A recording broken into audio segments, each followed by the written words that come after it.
A semana tinha começado tão bem, com uma belíssima vela verde, Bitcoin a passar os 64 mil dólares, mas infelizmente terminou o dia com uma vela de rejeição, como vocês podem constatar aqui na imagem. Vamos falar sobre isso, o que é que aconteceu, meus amigos, bem-vindos a mais um episódio do Alex Crypto. Já sabem que eu trago-vos aqui as principais novidades sobre este fantástico e apaixonante mundo das criptomoedas. Faço ligação com o mercado tradicional e as situações macroeconómicas que podemos constatar até neste episódio estão a afetar claramente este mundo das criptomoedas e, portanto, se gostas disto, subscreve o canal, comenta, partilha, a ver se chegamos aos 15 mil subscritores. Eu pareço uma tartaruga para chegar aos 15 mil subscritores, mas devagarinho eu lá vou chegar aos 15 mil subscritores. Meus amigos, então, em primeiro lugar falámos aqui sobre um bocadinho de TA. Nós estamos prensados claramente entre a VWMA e as MAs que eu tenho aqui abaixo.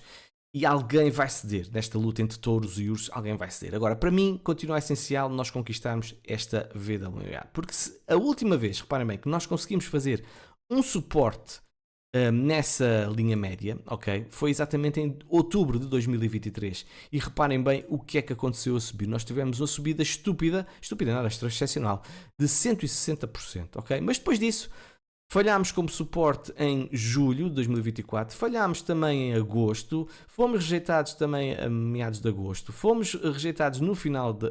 Não fizemos suporte em finais de agosto e agora fomos novamente rejeitados em outubro, depois não temos feito suporte em setembro. Portanto, está a ser difícil. E se vimos mais atrás, reparem bem o que aconteceu em março de 2023. Fizemos suporte exatamente nessa linha média e depois subimos 58%, basicamente 62%. Portanto, é essencial nós fazermos suporte. Vamos acreditar que mais cedo ou mais tarde isso aconteça. Portanto, se há trimestre onde isso poderá acontecer, é exatamente este trimestre, que há muitos indicadores bullish, como vocês sabem. Mas, entretanto, aconteceram coisas que tornaram o mercado mais bearish. E isto está relacionado, meus amigos, com os chineses, que afinal não estão a ser tão amigos. Ou melhor, a China decidiu apoiar a sua economia. A China está numa situação muito complicada, mesmo muito complicada, então disse: para tudo, meus amigos, já chega de sofrimento, já chega das ações caírem, já chega da economia estar a sofrer. Nós vamos apoiar a economia e queremos que a China volte a crescer cerca, pelo menos 5% ao ano. Pronto, mais ou menos foi isso. Portanto, houve planos apresentados por parte do governo, com corte das taxas de juros, suporte de liquidez ao mercado, suporte ao setor imobiliário e tudo mais, mas há uma comissão que chama-se Comissão Nacional de Desenvolvimento e Reforma, que era suposto apresentar mais medidas de estímulo na passada conferência que aconteceu lá nesse mundo chinês. Só que essa conferência não correu lá muito bem, porque foi abaixo das expectativas. Houve uma falta geral de urgência e especificidades do briefing, e esta ausência de planos para mais estímulos decepcionaram os investidores, afetando o sentimento de mercado, já que as preocupações com os conflitos no Médio Oriente permanecem. Agora, a minha opinião é que os chineses não vão deixar cair a economia, ou seja, vão ter que injetar ainda mais daquilo que estava previsto, porque eles estão claramente com uma competição com o seu inimigo de estimação, que é os Estados Unidos, como vocês sabem, e a Goldman Sachs acho que diz muitíssimo bem. Para escapar de deflação e para que esta subida seja sustentada, o M1 da China tem que ultrapassar o M2. Para que isso aconteça, a China precisa desencadear um impulso de crédito histórico, sublinho histórico, é uma criação recorde, nova dívida, lançamento de quantitative easing e uma onda de choque inflacionária global. Portanto, a China tem que meter as mãos na massa e vai ter que imprimir forte e feio. Portanto, não há outra forma de o dizer. Porém, esta última notícia aqui desta comissão veio frustrar um bocadinho as expectativas no curto prazo e, obviamente, está a ter, na minha opinião, algum impacto, porque como nós podemos ver, por exemplo, no mercado chinês, depois de uma subida louca de 41%, nós tivemos exatamente uma queda de 7,8%, apesar de já estar a ser recuperada. É perfeitamente normal, atenção, também que haja uma venda por parte dos mercados acionistas lá do sítio, porque reparem bem, nós estamos numa resistência que é de junho de 2022, ou seja, praticamente há 2 anos, não é 2 anos, um bocadinho menos, que nós não tínhamos, ou melhor, que tínhamos estas pessoas todas debaixo d'água. Toda a gente que entrou aqui nesta fase estava debaixo d'água. Portanto, é perfeitamente normal que as pessoas queiram sair ou em break-even ou mesmo tirar alguns lucros depois de uma subida completamente histórica, isto é mesmo histórico, com gaps a serem criados todos os dias. e que levou uma subida de 41%. Outro aspecto que pode estar a pressionar o mercado, ou estaria a pressionar o mercado, até porque neste momento o petróleo já está a cair novamente, é que devido à situação do Médio Oriente nós tivemos desde setembro, finais de setembro, uma subida expressiva por parte do petróleo. E isto obviamente que prejudica as projeções económicas, porque se o petróleo começar a subir, o que é que vai acontecer? Tudo vai ficar mais caro, como vocês sabem, tudo que é transporte precisa de petróleo. Isto pode levar então ao aumento da inflação. No final da semana vamos ter dados sobre a inflação americana, esperemos que não sejam impactados por causa disto. Gosto de ver esta reação do dólar, do petróleo, peço desculpa, a cair, o que é efetivamente bom, e a irmos para baixo desta linha diagonal aqui amarela, portanto prefiro mesmo que a gente vá cá para baixo novamente. O ideal mesmo era perdermos esta zona aqui a picotado, mas não deixa de ser uma boa notícia. Eu acho que li, se eu não estou enganado, e peço desculpa se estiver a dizer uma imprecisão, que a Arábia Saudita ia, o mundo árabe ia começar a produzir mais petróleo, e acho que até chateou um bocadinho o Putin. Portanto, se eles produzirem mais petróleo, e acho que pode estar a levar a esta queda de hoje, obviamente que pode levar a uma queda do preço do petróleo. Portanto, mas preciso de confirmar isto, não me citem, mas se fizerem uma pesquisa no Google, se calhar encontrar uma coisa sobre isso, ok? Outro aspecto que pode estar a prejudicar os mercados é o VIX, ou seja, algum receio, porque, como vocês sabem, o VIX é um índice de volatilidade, mas eu acho que para mim é um índice de volatilidade quando as coisas correm mal, porque nós queremos um VIX cá em baixo, isso significa que os mercados normalmente estão bem. Quando o VIX começa a subir muito, normalmente há uma queda nos mercados. Portanto, e nós estamos, reparem bem, a fazer o baixo mais alto, fizemos suportes aqui em baixo e estamos neste momento na zona dos 21.36, o que é um bocadinho alto, tendo em conta os últimos tempos. Portanto, pode também haver algum receio do mercado relativamente a esta situação. Outro aspecto também não foi muito positivo, reparem o que está a acontecer com o M2, ou seja, o Global M2, portanto, a liquidez global. Tivemos uma retração desde mais ou menos, acho que é 23 de setembro, se eu não estou enganado, exatamente, tivemos uma correção por parte aqui do M2 Global Supply. Evidentemente continua bullish, atenção, estamos claramente a fazer tendências de alta e não é preciso ser muito inteligente para constatar o óbvio, mas esta retração pode também estar a prejudicar um bocadinho os mercados, ok? Outro aspecto que neste momento também pode ter assustado aqui só especificamente o mercado das criptomoedas é que o governo americano pode ter tido via verde para vender 69 mil BTCs. Meus amigos, 69 mil BTCs são 4.4 bilhões de dólares a preço atual. É muito dinheiro, porque se nós nos lembrarmos dos melhores dias dos ETFs, levou para aí uns 800, 900 milhões de dólares. Acho que houve um dia que chegou a 1 bilhão de dólares de inflows por parte dos ETFs americanos. Agora, 4.4 bilhões é mesmo muito dinheiro e o Corte Supremo, o Tribunal Supremo, peço desculpa, deu validade, digamos assim, para que o governo americano possa vender essas suas bitcoins. Isto obviamente vai afetar o mercado, meus amigos, é muito difícil não acontecer. Agora, um breve momento para agradecer e para lembrar que vocês devem ter uma VPN. Se não têm, sinceramente, não têm a desculpa, até porque o preço, meus amigos, está imbatível. Por menos de 3 euros, ou seja, por 2,98€, vocês podem ter uma VPN por mês. Isto não é por semana, nem é por dia, é por mês, meus amigos, ok? E se queres então manter a tua privacidade, que eu acho que isto é essencial, nem é preciso estar aqui a bater muito nesta tecla, eu acho que devias ter mesmo uma VPN. Também podes ter proteção contra navegação anti-malware e também um bloqueador de anúncios e localizadores por 3,37€. E se quiseres também ter um gestor de palavras-passe que eu utilizo, que está aqui em cima, como tu podes ver, por 4,81€ podes ter também esse mesmo gestor de palavras-passe, bem como 1 TB de armazenamento encriptado. Se não ficares satisfeito, tens uma garantia de reembolso de 30 dias e podes utilizar isto em 10 dispositivos. Dá para ti, dá para a mulher, dá para o filho, dá para a filha, dá para o cão, dá para o gato, dá para a vizinha, dá para toda a gente, ok? Portanto, aproveita que o preço está mais baixo do que o normal, não costuma estar assim tão barato, certo? E se quiseres, obviamente, já agora apoia o canal, utiliza o link que tens na descrição deste episódio ou então uma janelinha que te vai aparecer no final do episódio. É giro que eu fiz o gesto com a mão, mas vocês não veem.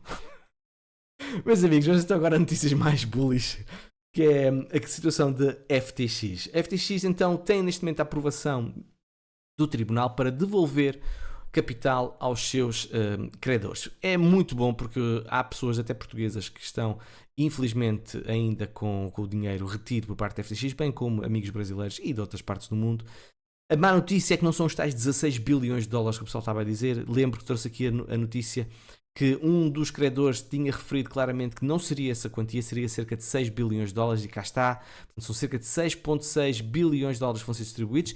A boa notícia, também já tinha sido dito, mas convém realçar, é que isto será pago em dólares. Há quem queira que as pessoas recebessem em cripto, mas vai ser pago em dólares e obviamente que as pessoas depois podem comprar novamente as suas moedinhas, se assim entenderem. Estamos a falar no prazo de 4 a 8 semanas que poderá acontecer. Outra notícia que poderá ser bullish para o mercado de cripto, até porque toda a gente diz que uma eleição de Donald Trump vai ser mais bullish para os mercados, principalmente para o mercado das criptomoedas. Há uma subida clara nos últimos dias de Donald Trump com uma previsão de vitória 52,8% no Polymarket. Mas é muito importante, há quem aponte que está a ser manipulado por um senhor que se chama Freddy9999, que acumulou 7,8 milhões de ações de Trump na Polymarket, ou seja, sempre que eles compram, sempre que eles votam, digamos assim, eles têm que fazer esta compra, então já investiu muito capital, neste momento tornou-se o maior detentor da plataforma, ok? Pelos vistos tem uma ligação com Elon Musk, há especulações que ele estará ligado então a Elon Musk, portanto pode estar a ser manipulado, não sei, não faço a menor ideia, não tenho provas, estou apenas a dar-vos as notícias. Uma coisa é certa, Kamala Harris falou ontem, teve no 60 Minutes uma conversa, uma entrevista, e a entrevista não correu lá muito bem. Portanto, houve momentos tensos, respostas pouco claras e muitas acusações a Donald Trump. Alguns analistas afirmam que a candidata democrata passou por alguns apertos em questões como a guerra no Médio Oriente ou a imigração durante uma entrevista no programa 60 Minutes. E isto pode ter prejudicado Kamala Harris na intenção de voto da Polymarket ou não, tendo em conta aquilo que acabei de referir. Avançando, executivo pró-cripto da Robinhood concorre para liderar a SEC se Trump vencer a eleição. Vamos ver quem é que vai então liderar a SEC, quer de Kamala Harris, quer por parte de Donald Trump. Eu acho que não vai ser tão mau como foi até agora. Acho que Gary Gensler foi o pior que nós podíamos ter tido. E apesar dele ser um apologista da blockchain e defensor das criptomoedas quando estava na faculdade, mas depois vendeu a alma ao diabo, é a única forma de dizer isto. E então transformou-se completamente. Portanto, eu acho que não vai ser pior do que o que já é. Mas eu obviamente gostaria de ver alguém à frente do SEC claramente vindo ou com ligações ao mundo das criptomoedas, seria mesmo bom. Apesar de Gary Gensler também o teve, não é? Também o teve, mas acho que já não vamos repetir essa situação. Uma notícia importante, Tether. E porquê é que isto é tão importante? Principalmente para nós europeus. Como vocês sabem, Tether neste momento está numa zona de vazio, ok? Tether tem dito que não quer seguir as orientações do MiCA que está instituído na Europa, ok? Mas até porque a Coinbase emitiu um comunicado a dizer que até ao final do ano que eles iriam afastar Tether da sua plataforma, então Tether deve ter dito, epá, já chega, já são inúmeras plataformas que nos estão a afetar, que estão a afastar-se de Tether. Portanto, neste momento a Tether está pronta para introduzir uma nova solução tecnológica projetada especificamente para o mercado europeu, numa tentativa de se adaptar ao cenário regulatório que está a decorrer na nossa Europa. O plano foi revelado devido a estes rumores de possível afastamento da USDT por parte da Coinbase na Europa. Não sei, meus amigos, muita expectativa relativamente a isso. Eu acho que é importante nós termos Tether e não queremos ver Tether de costas voltadas com a Europa ou vice-versa. Portanto, eu acho que é uma boa notícia que aqui vos trago. Relativamente a Ethereum, só me apetece dizer palavrões. Ethereum Foundation continua a despejar, portanto, mais uma vez, uma transferência de 2.500 Ethereum, equivalente a 6 milhões. Não é que seja muito dinheiro, mas continua a fazer esse despejo. E também há um investidor que uma baleia comprou logo no início da sua ICO de Ethereum, então enviaram no total 18 milhões para as plataformas e que pode também afetar o preço de Ethereum. Meus amigos, é o que é, infelizmente é o que está a acontecer com o Ethereum. Agora, ouro. Toda a gente sabe que o ouro está em máximos históricos, certo? E este gráfico eu trago-vos aqui porquê? Porque é um gráfico curioso, porque mostra que há uma relação entre o topo do mercado do ouro com a reação Bitcoin posterior. Ou seja, por norma, o ouro sobe e depois Bitcoin arranca. E se nós repetirmos os ciclos anteriores, vocês podem ver claramente aqui de 2017, 2018, 2020, 2021, podemos ver exatamente isso, uma subida forte do ouro e depois uma correção ou lateralização e Bitcoin, reparem, arrancou fortemente. Portanto, esta rotação de capital que pode perfeitamente acontecer. O ouro sobe e depois passa para Bitcoin. E vai afetar, evidentemente, mais Bitcoin porque tem um market cap muito mais baixo. Portanto, esperemos que assim seja. Vamos lá ver se o ouro começar a lateralizar ou a corrigir. Vamos ver se a história se repete e Bitcoin começa a subir. Até porque no gráfico Pax Gold versus BTC, nós podemos ver que temos aqui o tal Head and Shoulders que já vos tinha trazido no passado e precisamos então ser rejeitados nesta resistência diagonal que aqui está a amarelo. Já fomos rejeitados também nesta resistência horizontal. Vamos lá ver, ainda não temos confirmação, mas era bom começar a ver esta inversão neste gráfico que vos mostro. Outras notícias relativamente a outros tokens. Tron supera Bitcoin e Ethereum e torna-se a criptomoeda top em métrica-chave. Essa métrica, sabem qual é, meus amigos? É verdade. Receita total gerada no terceiro trimestre de 2024. Eles arrecadaram 566 milhões durante este período, um crescimento de 43%. Meus amigos, Tron tem que tirar o chapéu. Eu não gosto, já sabem, mas se calhar eu é que estou mal e se calhar eu é que devia ter investido em Tron em vez de estar a dizer, não é dizer mal, que eu não digo mal dos projetos, mas pelo menos não é algo que eu não gosto de Justin Sun por situações passadas, mas é factual e um gajo tem que engolir em seco, ou pelo menos engolir o sapo, e Tron está a dar uma chapada de luva branca a todos aqueles que criticaram e criticam Tron, pelo menos nestas métricas, ok? Outra notícia, Tron também está muito forte, neste momento atingiu o número de holders, o número de pessoas que estão a guardar TON são cerca de 100 milhões, portanto há uns tempos atrás, no início do ano, era apenas 4.3 milhões, neste momento são 100 milhões de pessoas, ou seja, 100 milhões de moradas que possuem TON. Extraordinário crescimento por parte de TON, que tem ligações com Telegram. Outra boa notícia é que, para quem tem Injective, o Japão, pelo menos tenho que traduzir isto, que traduzir de inglês para português ao mesmo tempo é muito complicado. A maior empresa de telecomunicações do Japão, a NTT, fez parceria com o Injective e tornou-se uma das suas validadoras. Portanto, boa notícia também para Injective, é claramente um sinal a apoiar o projeto. Por fim, meus amigos, um vídeo que eu acho que vocês deviam mostrar a todos aqueles que que não querem saber de cripto ou não acreditam em cripto no futuro, certo? Estamos a falar, obviamente, de uma conferência de imprensa, não é conferência, que foi apresentada por parte da BlackRock no Brasil e falam claramente da adoção das criptomoedas. Portanto, são cerca de 3 minutos, vejam-se assim entenderem. Eu por mim despeço-me e vemos no próximo episódio, que eu não sei quando é que será, que eu vou ter obras em casa, portanto vai ser um bocadinho difícil de gravar, mas mais cedo ou mais tarde eu irei fazer um episódio. Beijinhos e abraços e até lá. Head of thematic investing at BlackRock, I really spend a lot of my time thinking about the future and some of the disruptive changes that are impacting the world and society and the economy and our portfolios around us. Oftentimes, this is about disruptive technologies. Oftentimes, it's about societal changes. But what we found with blockchain and digital assets is that in some ways, this is one of the fastest growing technologies we've seen in the last few years. On the right-hand side of the chart, you can see our adoption curve. This is just looking at how quickly certain assets are adopted by a society. And you can see that blockchain and digital assets are being adopted faster than major revolutions before it, whether that's the internet or whether that's cell phones. And there's a couple of reasons for this. The first reason is just we're living in a more digital economy than ever before. If we're consuming things online, streaming videos, playing video games, buying digital content, it makes sense to have digitally native assets to conduct those transactions, particularly when there's... Secondly, and importantly, in a year like this year, where over half the world's population is voting for new leadership, not just the elections in the United States, in Mexico, in India, and the European Union, we're seeing more geopolitical risk than before, and in fact, declining trust in institutions, whether that's trust in government institutions for maintaining peace and order, whether that's trust in central banks in terms of keeping inflation under control. More distrust has exacerbated the need for a global monetary alternative. The third we're seeing is demographic changes, the rise of the millennial and Gen Z generation. Millennials, at least in the United States, are set to inherit trillions of dollars, are entering peak earnings years in their work, and are increasingly playing an important role in the economy.